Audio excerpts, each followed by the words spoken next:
Buenas, buenas. Bueno, este es el primer capítulo de una serie en la que voy a construir, a crear, hacer una aplicación web desde cero. Eh, ¿Por qué digo aplicación web y no página web? Básicamente porque una aplicación web sugiere una funcionalidad bastante rica en cuanto a las cosas que el usuario puede hacer y las características que provee. Cuando una página web se asocia más con un contenido más estático como un blog o una página personal, una página de negocios, etcétera. Una aplicación web sería algo más parecido a Netflix, YouTube, etcétera, digamos. Sigue siendo una página web, digamos. Es decir, vos vas a abrir un navegador, vas a www.tupaginaweb.com y tenés la página web. Pero bueno, como decía, una aplicación web por ahí es más parecida a una app en un celular o un programa que instalas en la compu, en el sentido de que te provee de una funcionalidad bastante importante. Eh, la aplicación que vamos a desarrollar es una base de datos para pacientes, para médicos, y esto surge a raíz de que un amigo mío que es médico tiene varios problemas para mantener una base de datos de sus pacientes centralizada, ya que siempre tiene que usar el software de el hospital o la clínica donde trabaja y suelen estar bastante mal hechos esos programas, no suelen ser intuitivos. Así que bueno, este va a ser el desafío y me parece que puede ser algo bastante instructivo eh, a nivel desarrollo. Mis objetivos con esta serie son varios. Primero es tratar de mantener las cosas lo más minimalistas posibles, en el sentido de utilizar la menor cantidad de librerías posibles. Generalmente cuando trabajamos profesionalmente como en programación, solemos usar un montón de librerías que nos facilitan el trabajo, entonces terminamos escribiendo menos líneas de código porque la librería hace la mayor parte del trabajo por nosotros.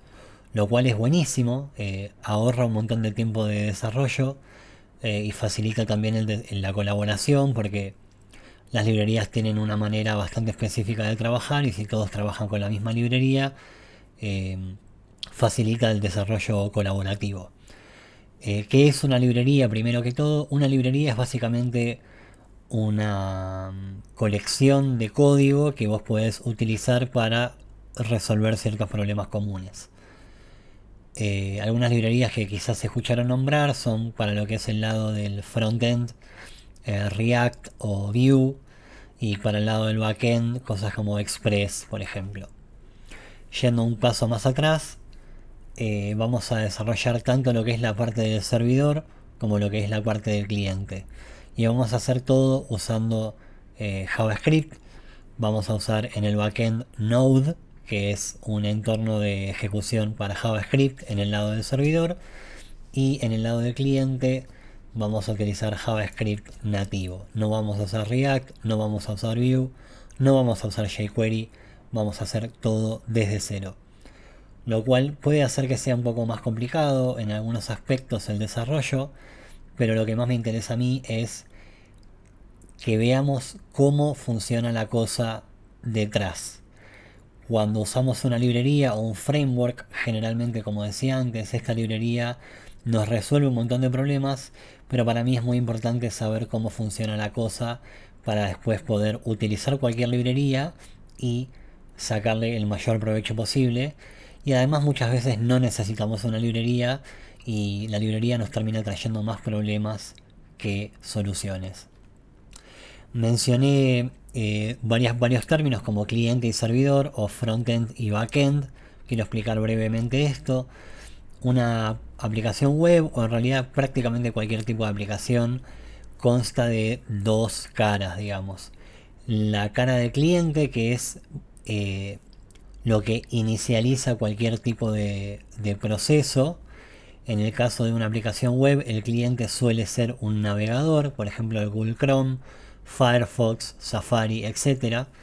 el usuario usa este cliente para interactuar con la aplicación. Es decir, es lo que el usuario final ve en última instancia. Y el servidor es lo que se encarga de manejar toda la parte más de lógica y procesamiento de datos. Por ejemplo, cuando vas a youtube.com,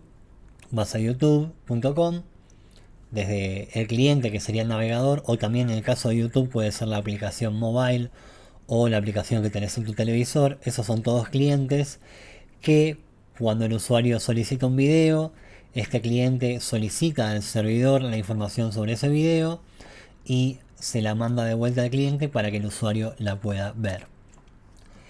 Requisitos previos para poder seguir esta serie son conocimientos básicos de JavaScript, variables, constantes, funciones, objetos, arrays, etc.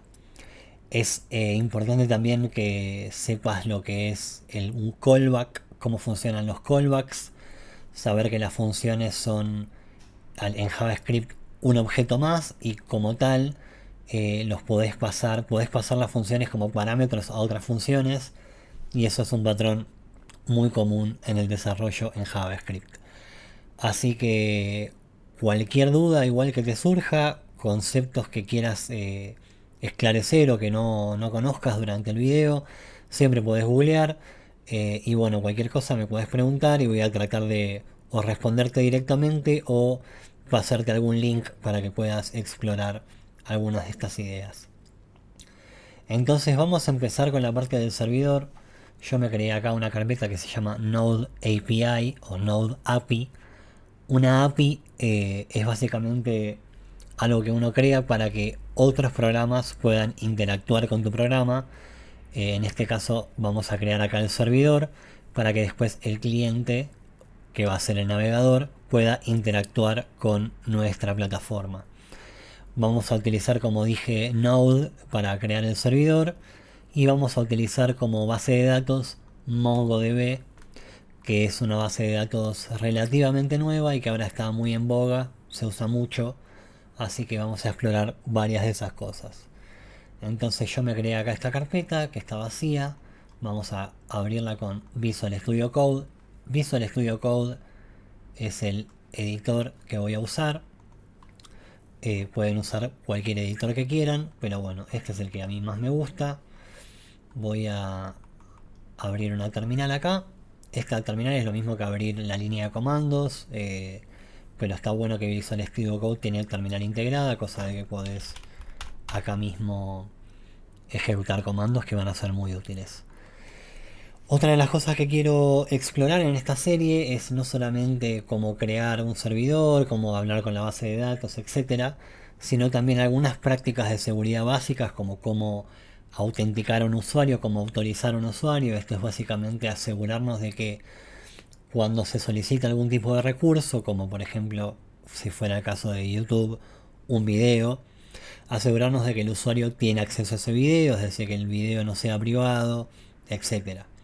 En el caso de nuestra base de datos, que va a ser de pacientes, vamos a asegurarnos de que los datos de los pacientes solo puedan ser accedidos por los médicos que tienen acceso a esos pacientes.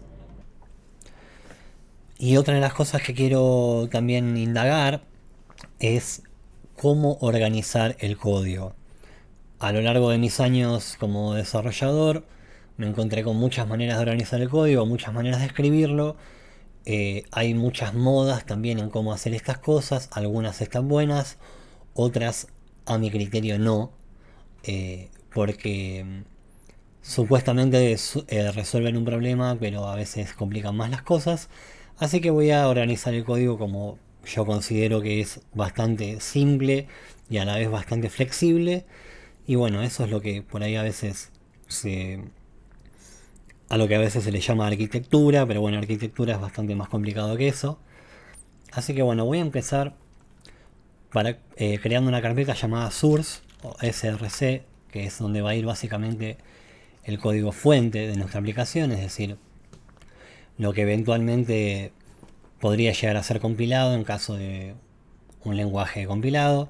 En caso de Node no necesitamos compilar nada, Así que acá va a ir básicamente todo nuestro código. Después probablemente tengamos otra carpeta que sea de tests, para correr tests. Después veremos si lo hacemos o no. Tal vez hagamos una carpeta para archivos con scripts que podamos ejecutar en la línea de comandos que nos pueden servir. Pero por el momento nos vamos a enfocar solamente en source. Vamos a crear un nuevo archivo que va a ser nuestro entry point o punto de entrada a la aplicación, que es básicamente el archivo que se va a ejecutar al principio de todo y es el que va a unir todas las partes de nuestro código. Por convención, este archivo se llama index.js. Es un archivo JS porque estamos hablando de Node. Node es JavaScript, así que la extensión es JS. Y para chequear que esté andando todo bien, vamos a hacer un console log. Vamos a cambiar esto muy rápidamente.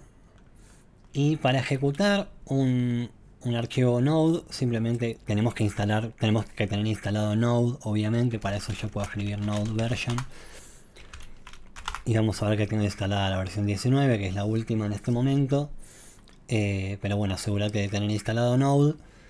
Y para eso simplemente tenemos que hacer node, espacio y el archivo que queremos ejecutar. En este caso es index.js, pero tenemos que acordarnos de que está en source index.js. Y vemos que se logueó test. Para no tener que hacer barra source, qué sé yo, podemos hacer directamente cd source. Ya estamos parados en source y podemos hacer directamente node index.js y va a andar. Podemos hacer algo un poco más ilustrativo y hacer, por ejemplo, un set timeout. Y vamos a ponerle que cada un segundo loguee una variable. Vamos a poner esta variable acá. Vamos a crear let's say igual 0.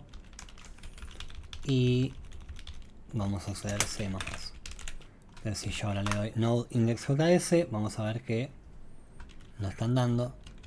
Porque quería hacer un set interval, no set timeout.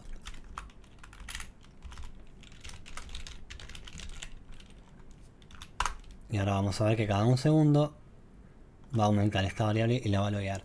Ahora, una cosa que sí quiere instalar, una librería que quiere instalar, es una que nos permite acelerar un poco el desarrollo. Y es, si yo ahora, por ejemplo, en vez de loguear test, quiero cambiar algo y ver los resultados inmediatamente, por ejemplo acá pongo prueba y le doy guardar, vemos que esto sigue igual, porque cuando yo le di node index.js levantó la instancia como la tenía en ese momento y queda así, digamos.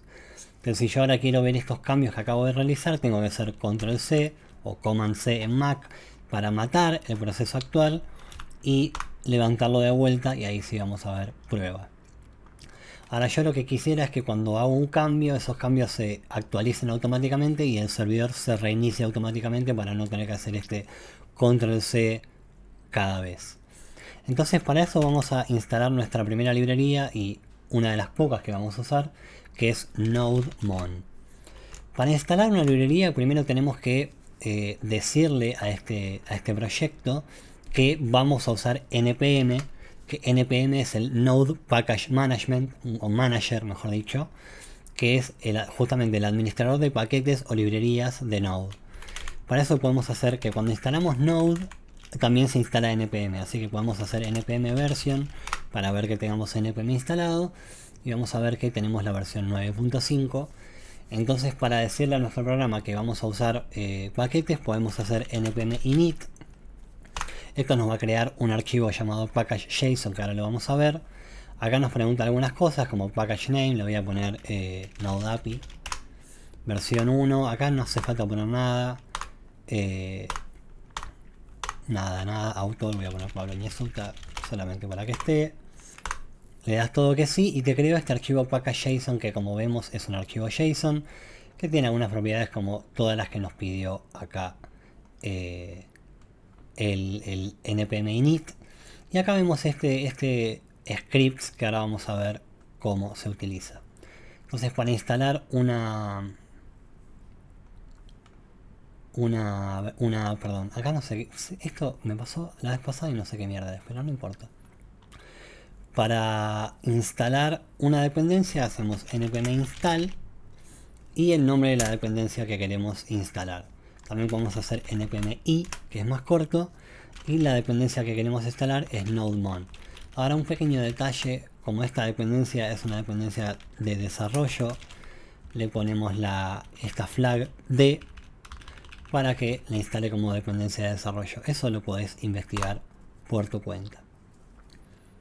Entonces vamos a ver que acá se va a descargar los paquetes y acá pasaron un par de cosas. Primero se creó este archivo package.lock, que es básicamente nodemon requiere otras dependencias para poder andar y las instala automáticamente. Esto no hace falta verlo por ahora, y acá vemos que nos creó este directorio node modules, que es donde están todas las dependencias que necesita nuestro programa para funcionar. Como vemos, ya hay un montón de cosas acá solamente para instalar nodemon. Por eso a mí no me gustan mucho las dependencias, porque todo esto puede fallar y requiere un mantenimiento muy grande.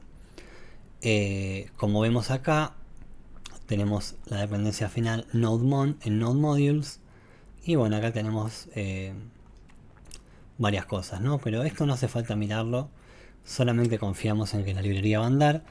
Y para poder ejecutar node monitor tenemos que crear un pequeño script acá en nuestro package.json. Este lo vamos a borrar y vamos a crear un script que se llame serve, porque vamos a servir el servidor, valga la redundancia. Y el script lo que va a hacer es simplemente nodemon index.js.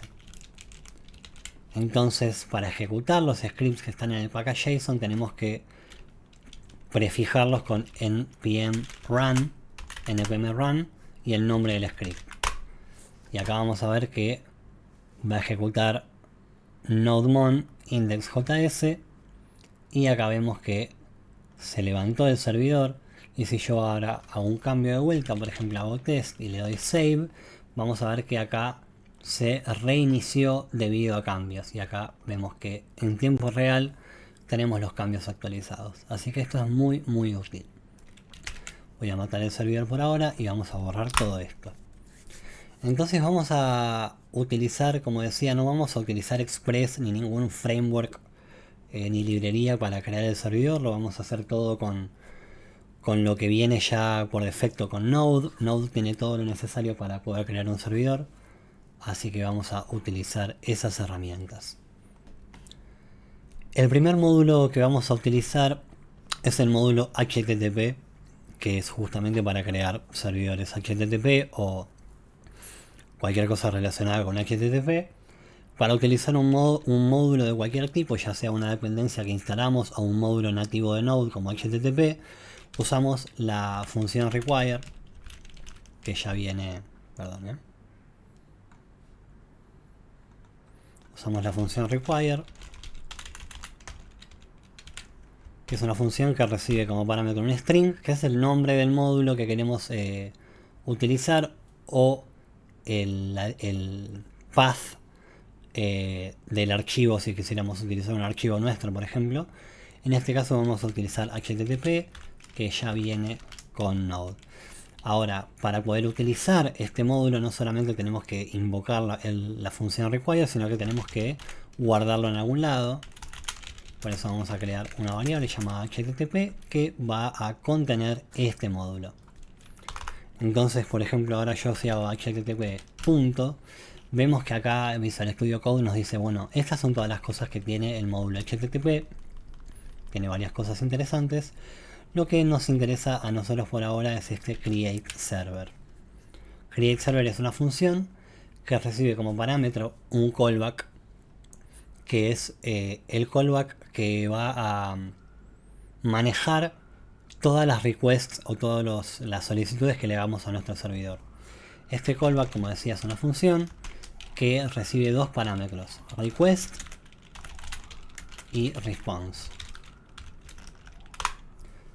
La convención para no escribir tanto es que a request le ponemos rec y a response le ponemos res. Esto lo podés llamar como vos quieras, pero esta es la convención. Y básicamente cualquier solicitud que le hagamos a nuestro servidor va a pasar por esta función, y acá vamos a tener todo lo que es relacionado a la request, por ejemplo, qué URL se solicitó, qué tipo de método se solicitó, si fue get, post, put, delete, etc. También podemos tener acceso a los headers, a datos que nos hayan pasado, como información de un formulario, etc. Información de un archivo, si es que el usuario quiere subir un archivo. Y en el objeto REST tenemos todo lo relacionado a la respuesta. Podemos, por ejemplo, enviarle una respuesta a el cliente.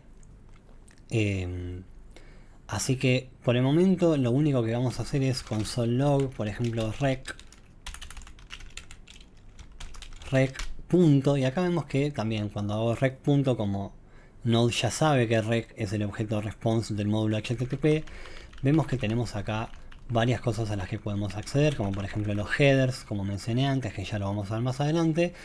Pero una cosa que me interesa, que es bastante sencilla, es la URL. Entonces cada vez que un usuario haga un request a nuestro servidor, quiero loguear qué URL solicitó. Y lo único que me falta es que el servidor, si bien acá lo estoy creando, necesito acceder a este servidor para poder inicializarlo. Entonces vamos a hacer server, y entonces este create server nos va a devolver una instancia de un servidor.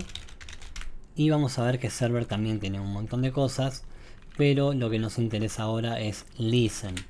Listen básicamente es, bueno, abrí un puerto en esta computadora y que ese puerto escuche requests, y esas requests sean manejadas por este handler, por esta función handler. El método listen del servidor recibe al menos dos parámetros importantes. El primero es el puerto que queremos abrir, que por ahora, como es desarrollo, vamos a abrir el puerto 3000. Y el segundo es una función callback, que es la que se va a ejecutar una vez que el servidor se haya iniciado correctamente. Entonces esto nos va a dar una idea de si todo salió bien. Vamos a hacer un console log, servidor escuchando en puerto 3000. Y ahora si yo hago npm run serve, vamos a ver que servidor escuchando en puerto 3000. ¿Cómo verificamos esto? De manera muy sencilla. Vamos a abrir una pequeña ventana de Google Chrome. Y acá, si yo voy a localhost 3000, aprieto enter, vamos a ver que acá vamos a poner un, para que sea un poco más fácil de ver, vamos a poner acá request URL, y ahora le doy de vuelta, voy a localhost 3000 y vemos que acá dice request URL barra. Eso quiere decir que este servidor efectivamente recibió la request y la URL que solicité fue barra. Si yo voy a barra test barra 123, vemos que la request URL es barra test 123. De esta manera nosotros podemos saber cuando el usuario solicita algún tipo de recurso, qué recurso quiere solicitar, y hacer algo en base a eso. Bien. Ahora, una cosa que vemos acá es que el navegador está como parado, ¿no? Como que se quedó trabado ahí esperando. ¿Y esto por qué es? Porque nunca enviamos una respuesta. Para enviar una respuesta podemos hacer simplemente res, utilizar este objeto de response, punto, y el método para finalizar y enviar una respuesta es el método end. Si yo hago response end y ahora voy a localhost 123, vemos que ya no se quedó más parado, sino que inmediatamente recibió la respuesta. Para testear, como parámetro, el response.end puede recibir un string que va a ser devuelto al browser en este caso. Entonces, si yo voy acá, vemos que no llegó la respuesta. No importa a qué URL vayamos, porque estoy devolviendo esto en cualquier caso, pero también puedo decir solicitaste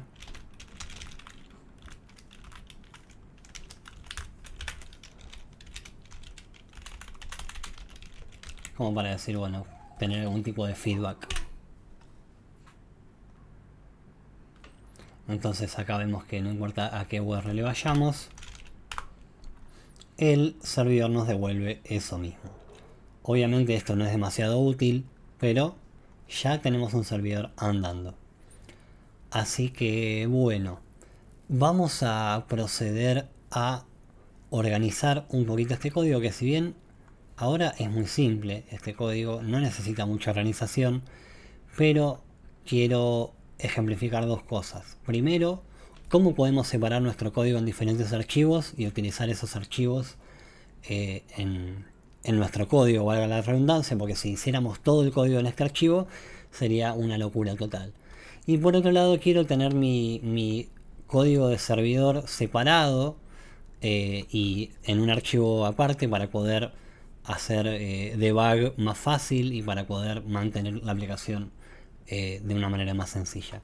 Para eso voy a crear una carpeta dentro de Source llamada server, y dentro de server voy a crear un server JS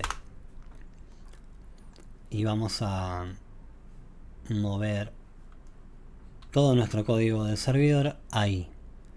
Vamos a hacer así, simplemente lo movemos acá. Obviamente ahora no va a pasar nada porque vemos que index está vacío.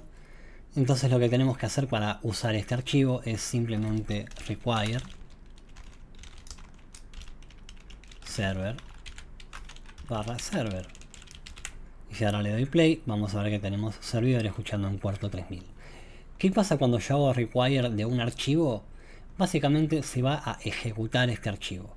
Se va a ejecutar por completo. Así que no necesitaríamos hacer nada más. De todos modos, a mí no me gusta tanto este approach, me gusta tener un poco más de control. Entonces una cosa que podemos hacer es exportar una función que inicialice el servidor e invocar esa función desde nuestro index. Para eso utilizamos la palabra clave module exports.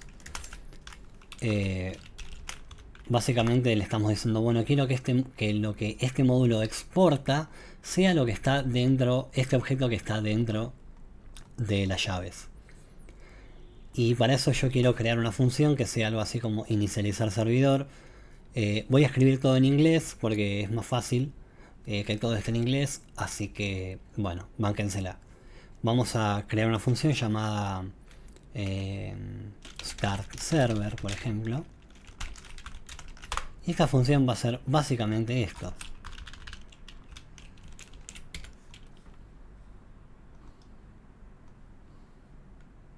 Va a inicializar el servidor. Entonces si ahora le doy save, vamos a ver que no está pasando nada. Porque si bien yo estoy haciendo require del server, el server lo único que hace es exportar un objeto con, entre otras cosas, al menos hasta ahora por el momento, solamente tiene esta función. Entonces yo lo que tengo que hacer es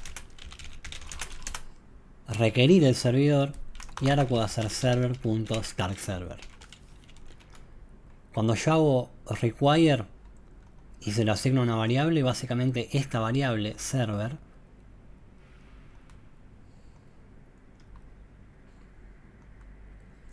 va a tener todo el contenido que detallemos en el módulo exports. Entonces por ende server va a ser este objeto y por eso tiene la función startServer. Si queremos utilizar notación un poco más específica, podemos simplemente poner llaves y hacer startServer y solamente nos traemos este objeto. No nos traemos todo, sino que solamente nos traemos, esta función, que en este caso, como es la única función, no cambia demasiado, pero nos ahorra un poco de escritura. Entonces vemos que ya tenemos todo el código de nuestro servidor en este archivo del servidor, y acá en el index decimos, bueno, queremos inicializar el servidor y sabemos que el servidor sabe cómo inicializarse, por decirlo de alguna manera. Eventualmente acá también vamos a tener cosas como cómo inicializar la base de datos, y vamos a inicializar la base de datos acá, que también va a estar en un archivo aparte que solamente se encarga de inicializar la base de datos, y de esa manera tenemos nuestro código separado y ordenado. Antes de que me olvide, voy a crear un pequeño archivo de notas para anotar cualquier cosa que pase, porque tengo un bebé muy pequeño y puede levantarse en cualquier momento llorando y quiero asegurarme de que vuelvo a grabar donde dejé. Bien, tenemos nuestro servidor, funciona, todo correcto. Hay una sola cosa que no me gusta, y es que este puerto está lo que se dice hard codeado, ¿no? Hard coded. Que quiere decir que el día de mañana, si tenemos que cambiar este valor, tenemos que buscarlo manualmente y no es tan cómodo. Así que voy a instalar la segunda dependencia que nos va a servir para resolver este problema, y es una librería que nos ayuda a manipular las variables de entorno. Una variable de entorno es básicamente una variable que está en el entorno de ejecución del programa. Estas variables son importantes porque el día de mañana, cuando queramos hacer un despliegue de esta aplicación, es decir, ponerla en algún lado donde pueda ser accedida por el público, este puerto no va a poder ser el puerto 3000, sino que va a tener que ser el puerto 80 en caso de HTTP o 443 en caso de HTTPS, y configurar eso generalmente se hace a través de las variables de entorno porque es lo que los proveedores de hosting admiten. Así que, ¿cómo utilizamos las variables de entorno? Las variables de entorno las utilizamos con una pequeña librería que se llama .env. La librería, para instalarla, voy a matar el proceso y voy a hacer npm i .env. Vamos a ver que eso va a tardar un cachito. Y ahí se instaló. Y para utilizar .env simplemente es importante hacerlo arriba de todo esto porque cualquier variable que setemos queremos tenerlas disponibles desde el principio. Hacemos simplemente require .env .config. Esto, bueno, simplemente tenés que acordarte que es así. Y de esta manera, el siguiente paso para poder tener nuestras variables de entorno es en el root de nuestra aplicación, que en este caso es source. Vamos a crear un nuevo archivo que se llame .env. Justamente por eso la librería se llama .env. Y acá declaramos nuestras variables de entorno. La variable de entorno, por convención, se escribe en mayúsculas, separadas las palabras por guión bajo. Por ejemplo, mi variable igual y el valor de la variable. Por ejemplo, el valor de la variable. Una vez que tenemos nuestras variables de entorno seteadas, yo le doy play al servidor, y para acceder a esas variables desde cualquier archivo puedo hacer, por ejemplo, console log process.env y el nombre de la variable. En este caso sería mi variable. Y acá vemos que tenemos el valor de la variable. Entonces cualquier variable que nosotros pongamos acá va a poder ser accedida desde nuestra aplicación en cualquier archivo. Y el día de mañana, si queremos modificar un valor, simplemente lo modificamos acá y ya va a estar bien.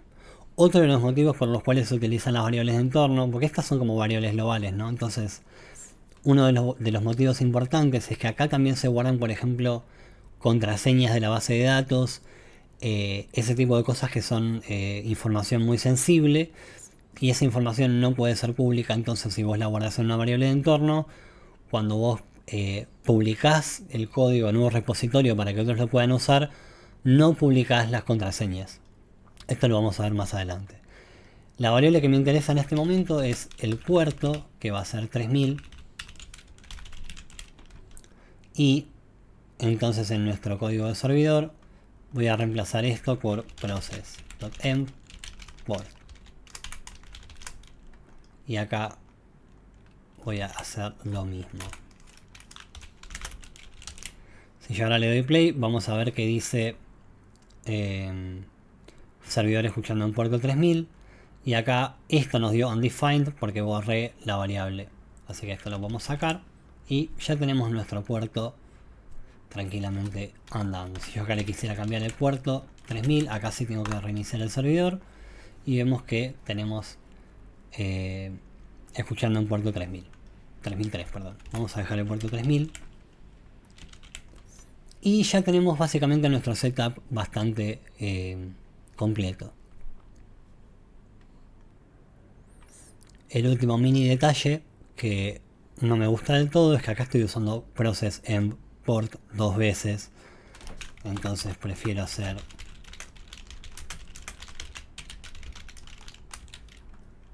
y reemplazarlo acá directamente. Solamente porque me gusta, no es necesario. Bien, ya tenemos nuestro servidor andando y creo que eso es un buen primer comienzo. Primer comienzo es como una redundancia, pero es un buen comienzo. Otra cosita que por ahí me gustaría cambiar es, está todo bien con usar esta sintaxis, pero como podemos usar ES6, voy a usar arrow functions o funciones flecha. Para eso removemos la palabra function y ponemos una flechita acá y va a quedar un poquito más lindo. Solamente eso no cambia demasiado, es solamente una cuestión estética, llamémosle. Una pequeña cosa que quiero mencionar, que es importante, es que no me di cuenta de que no lo mencioné antes, y es cuando yo voy a cualquier URL, vamos a ver que acá hubo dos requests. Primero estuvo la request obvia, que es test123 en este caso, que es la que yo hice explícitamente, pero vemos que también acá está este favicon.ico, que básicamente el navegador, cuando va a un sitio web, por default solicita este archivo, que es un archivo de imagen, que es el que se muestra acá en la ventanita cuando vamos, por ejemplo, a, no sé, google.com. es este archivito que está acá. Entonces, por si habían notado esto y no lo mencioné, ese era un detalle.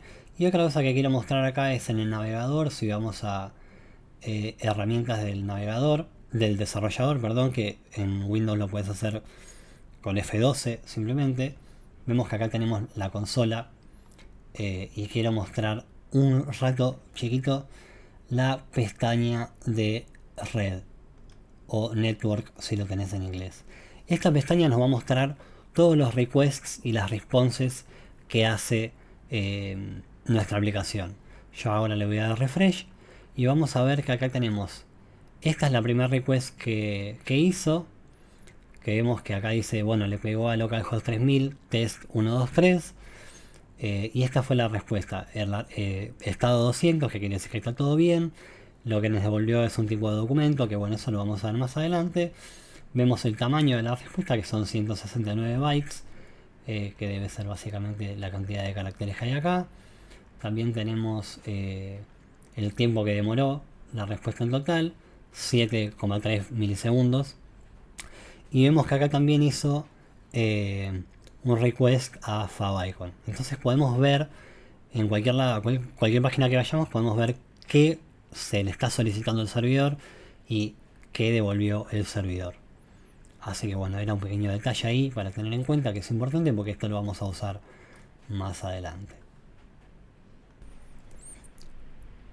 Y bueno, por último, por el día de hoy quería mostrar un módulo más que es nativo de Node, que nos va a ser muy útil, y es el módulo URL. Como ya sabemos, para utilizar un módulo hacemos require URL. Por cierto, a esta variable le podemos poner el nombre que queramos, ¿no? Y va a andar. Pero la convención es ponerle el mismo nombre del módulo, así ya sabes con qué estás lidiando. El módulo URL nos permite obtener una información un poco más clara de la URL, no solamente qué se nos está solicitando, sino por ejemplo si nos mandaron algún tipo de información que queramos decodificar. Para utilizar esto hacemos, vamos a hacer url.parse, que significa como interpretar, y le pasamos la URL que nos llegó del servidor. Entonces vamos a ver qué nos devuelve este parseo. Voy a darle de vuelta acá, pin, y vemos que el URL parse nos devuelve unas cosas muy interesantes.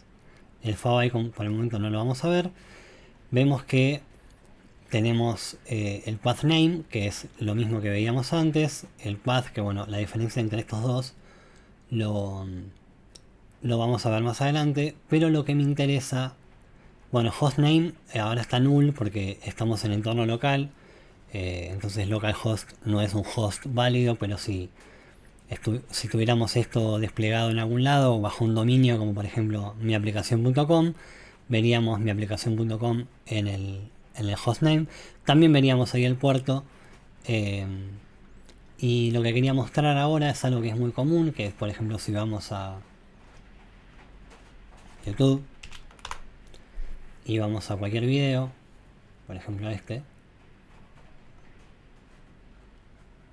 vamos a ver que en la URL tenemos, bueno, esto sería, ya sabemos cómo es, y tenemos este watch y tenemos esta cosa medio extraña que es signo de preguntas b igual y este número loco.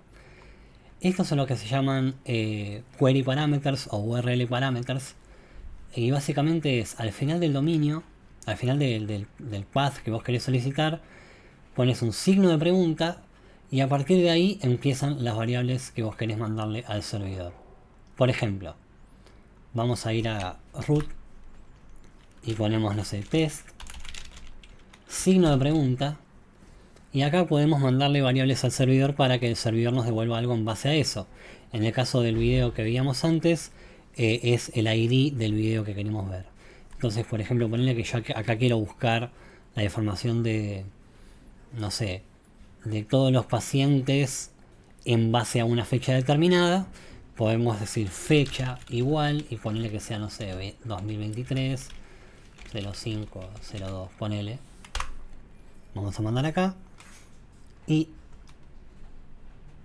vamos a ver que acá tenemos esta magia. Search es todo lo que vino después de decir una pregunta y acá tenemos el query en cuestión. Yo puedo mandarle más de un parámetro y a partir del segundo parámetro usamos el ampersand. Por ejemplo, si yo además de pasar la fecha quisiera pasar, no sé, la edad, uso ampersand, que es este signo de como la Y loca, y pongo la siguiente variable, edad igual 23. Vamos a dar de vuelta la request y vemos que acá tenemos query fecha igual esto y edad igual 23.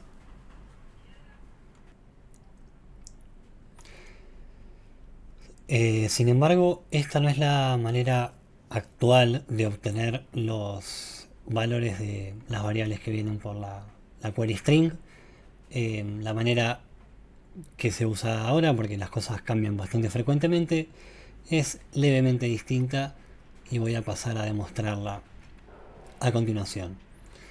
En lugar de utilizar URL parse, vamos a usar otro módulo que es query string.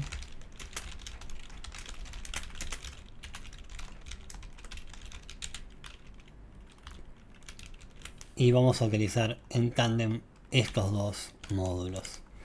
Primero vamos a crear una nueva instancia de una URL. Para eso vamos a hacer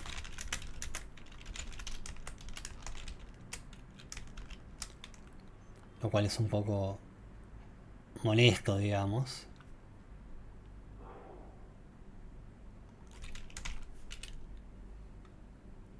A ver, un minuto. Bien, tenía que doble chequear una pequeña cosa.